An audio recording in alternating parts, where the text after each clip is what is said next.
ویدیویی که به پله سبارت به دراوی الکترونی فلوکی اینو و هر وها بیبی دوش کوین که لگل برزبونوه نرخی بیبی دوش ببورن بیت کوین او دو دراوی الکترونیایی که براسته نرخیان به شیوهی که برچاو دیسانو برو نظم بونوه هاتوه.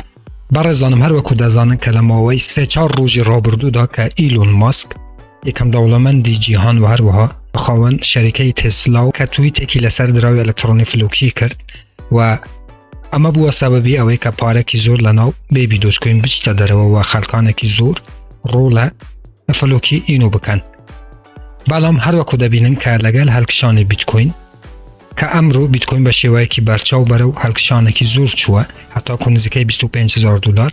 بلام ام دومیم کوینه هر نرخه هم برو نظم بونوه یا خود داکشانه.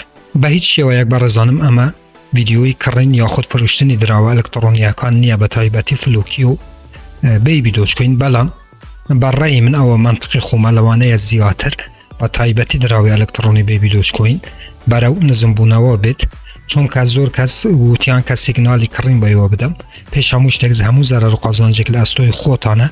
بلام پیم باشره کمی کتر چاور بکن چون که لوانه زیادتر دراوی الکترونی بیبی دوش کوین حتی که محدوده 25 به اما بوچونی منه برازان چون که هر وکو لیرانه مارکت کپکه بینن که 22 لسطا برو نظم بونوه حتی و مارکت کپی ولومی 24 کاجمری 37 میلیون دلاره.